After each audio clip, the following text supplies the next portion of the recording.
Hello friends, good morning, જય શ્રી કૃષ્ણ. કેમ છો બધા? તમે બધા મજામાં હશો તેવી આશા અને શુભેચ્છાઓ. તમારા બધાનું સ્વાગત છે આપણી બ્લોગ ચેનલ હિરલગામી હીરુસ ફેમિલી બ્લોગમાં. તો ફ્રેન્ડ્સ, આજે આપણે રોબોટ, જે મારું કચરા પોતું કરવાનું મશીન છે રોબોટ, તેના વિશે વાત કરવાના છીએ. ઘણા બધાની કોમેન્ટ્સ આવેલી કે તમે કયો રોબોટ વાપરો છો, કેટલાનો આવ્યો હતો, ક્યાંથી લીધો હતો, તે કેવી રીતે કામ કરે છે અને તમારો એક્સપિરિયન્સ શું છે, રિવ્યૂઝ આપજો. તો મિત્રો, રિવ્યૂમાં ખાસ બતાવી રહી છું કે મારા રોબોટના પૈસા પાણીમાં ગયા કે નહીં, લેવો જોઈએ કે નહીં, કોને લેવો જોઈએ કે ન લેવો જોઈએ, તે બધી માહિતી હું તમને આપવાની છું. તો ચાલો વિડીયોમાં જોઈ લઈએ.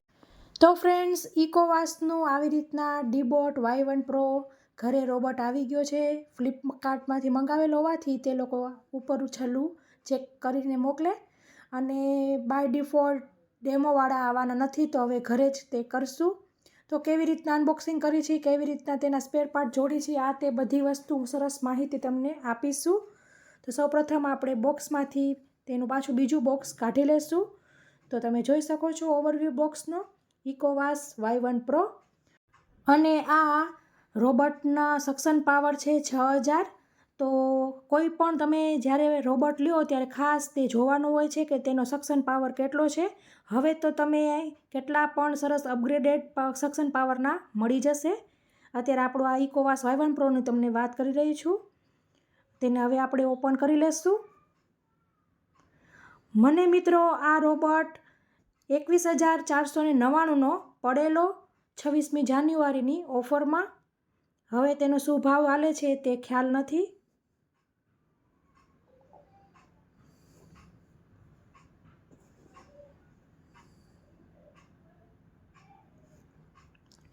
અને આપણને ચાર્જિંગ થતા રોબોટને 4 થી 5 કલાક લાગે છે. અને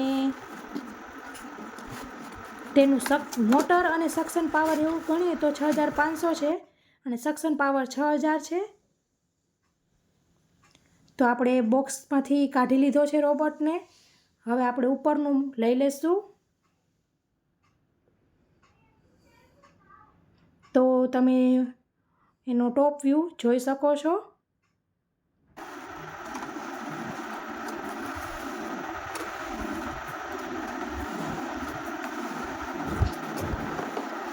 તો હવે કાઢીશું.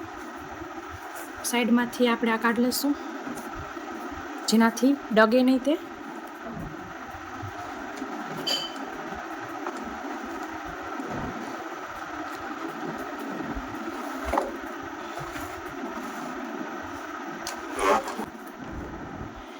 અને આ આવી રીતના જ થાય, એટલે ચિંતા ન કરવી. બીજું, આમાં આવી રીતના મોપ છે, આવી રીતના તેનું બ્રશ છે, આ તેના પાનું અને 2 સ્ક્રૂ છે,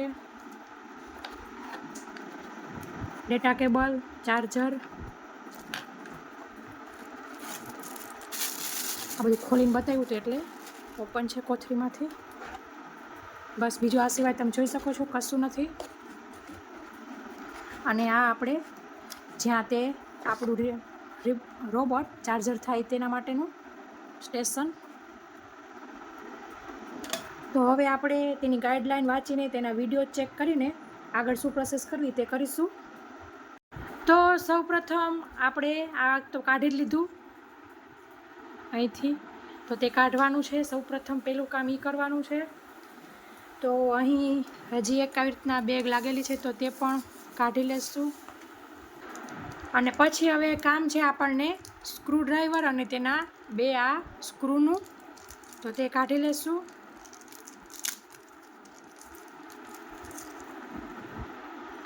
અને હવે આને ઉલટું કરવાનું છે.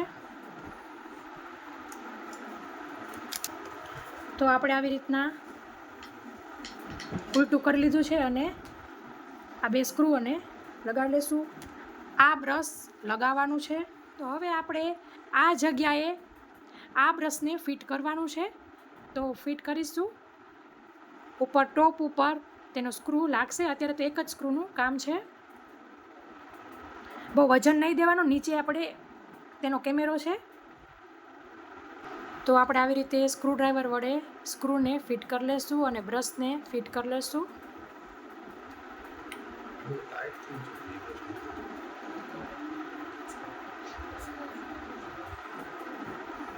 તો ફ્રેન્ડ્સ, તમે જોઈ શકો છો સ્ક્રૂ આપણો સરસ ફિટ થઈ ગયો છે.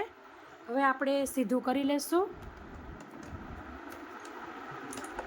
પાછું આપણે જે એક્સ્ટ્રા સ્ક્રૂ છે તે અને સ્ક્રૂડ્રાઈવરને સંભાળીને રાખી દેશું. હવે નીચેથી આપણે કપડું લઈ લેશું. તો ફ્રેન્ડ્સ, પહેલું કામ છે કે તેની જે સાઇડ પ્રોટેક્ટર હતા તે કાઢી લેવાના. બીજું હતું તેના સ્ક્રૂ, તેના બ્રશને ફિટ કરવાનું હતું. ત્રીજું કામ છે કે આપણે હવે આ ચાર્જર પોઈન્ટને ચાર્જિંગ પોઈન્ટ ઉપર રેડી રાખવાનો છે. ફ્રેન્ડ્સ, તેના ચાર્જિંગ પોઈન્ટને આપણે જોડી દીધું છે અને આવી રીતના ગોઠવી દીધું છે આપણા ફર્નિચરને નીચે. તો ફ્રેન્ડ્સ, આપણે નજીક લઈ આવ્યા છીએ અને હવેની પ્રોસેસ છે કે આપણે રોબોટને ઓન કરવાનું છે, પાવર ઓન કરવાનું છે. તો તેના માટે 3 સેકન્ડ આપણે આ પાવર બટન દબાવીશું. લોંગ પ્રેસ કરવાનું છે.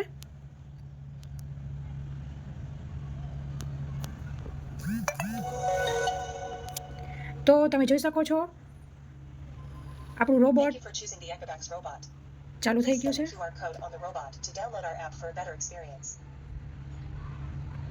તો આપણને એપ્લિકેશન ડાઉનલોડ કરવાનું કહે છે. આપણે એપ્લિકેશન ડાઉનલોડ કરી લીધી છે. સૌથી પહેલાં આવી રીતના પાવર ઓન બટન પ્રેસ કરીને રાખવાનું હતું. પછી આ 2 બટનને પ્રેસ કરીને રાખવાના હતા. એ જે પ્રમાણે પ્રોસિજર કરવાની હોય તે બધી કરીને આપણે મોબાઈલમાં બધું ભેગું કરતા ગયા હતા. મોબાઈલમાં જ આપણને આગળ પાછ બતાવતા જાય કેવી રીતના કરવાનું છે તે. તો હવે આપણે અપડેટ કરી દઈશું. સાથે તમે આવી રીતના ગાઈડલાઈન બુકનો પણ ઉપયોગ કરી શકો છો. તો તમે જોયું તે પ્રમાણે સ્ટાર્ટિંગ ચાર્જિંગ કરીને આવી ગયું છે. તેની જગ્યાએ તે વહી ગયું છે અને હવે તમે જોઈ શકો છો આમ લબક ઝબક ધીમું થાય છે. તો ચાર્જ થવા માંડ્યું છે. સૌથી પહેલાં 4 થી 5 કલાક માટે તે ફૂલ ચાર્જ થઈ ગયેલું હોવું જોઈએ. પછી તે આગળ મેપ માટે રેડી થશે અને એક વખત ચાર્જ થઈ જાય પછી આપણે તેના કયા પાર્ટ્સ છે, શું કામ કરે છે તે બધું આપણે વિગતવાર જોઈશું. તો ફ્રેન્ડ્સ, મોબાઈલમાં કમાન્ડ આપ્યો છે સ્ટાર્ટ મેપિંગ. તો હવે અત્યારે મેપ કરી રહ્યું છે.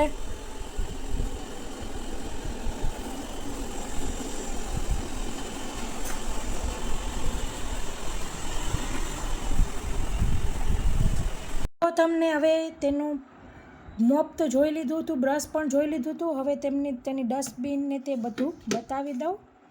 આ મેં યુઝ કર્યા પછીનું તમને વિડીયો કરીને બતાવી રહી છું. તો આવી રીતના તેનો ભાગ હોય છે અને અહીં આવી રીતના તમે આમ કરો એટલે આની અંદર પાણી ભરવાનું હોય છે.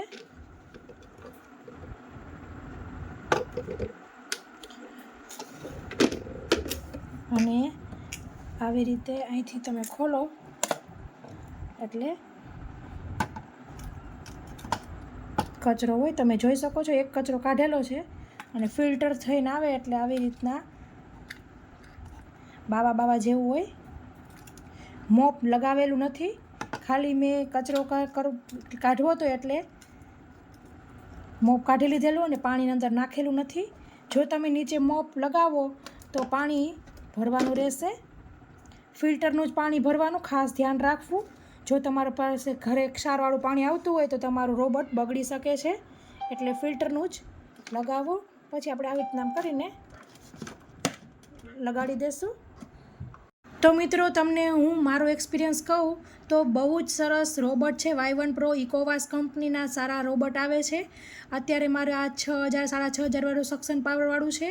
અત્યારે હવે નવા કેટલાય 9000 10000 જેવા સક્શન પાવરવાળા રોબોટ આવી ગયા છે. ઇકોવાસની વાત કરું છું, બીજાની ખબર નથી મને. તો તમે તેમાં જઈ શકો છો. ઇકોવાસ કંપનીમાં મને હું કોઈની જાહેરાત નથી કરતી, પણ મને અમારા આજુબાજુમાં ફ્લેટમાં ઘણા બધાને રોબોટ છે, પણ ઇકોવાસનું કામ સારું છે.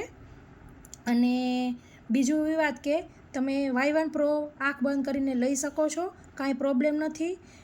ઓલમોસ્ટ 4 થી 5 મહિના માથે થઈ ગયું છે. તો સરસ કામ ચાલે છે.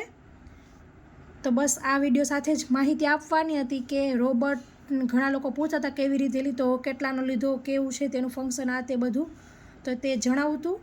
ઘણા ટાઈમથી વિડીયો કરવો હતો પણ મેળ નહોતો પડતો. ફ્રેન્ડ્સ, આ વિડીયોમાં આટલું જ. ફરી મળીશું એક નવા વિડીયો સાથે. ત્યાં સુધી આવજો. Thank you. બાય. જય શ્રી કૃષ્ણ.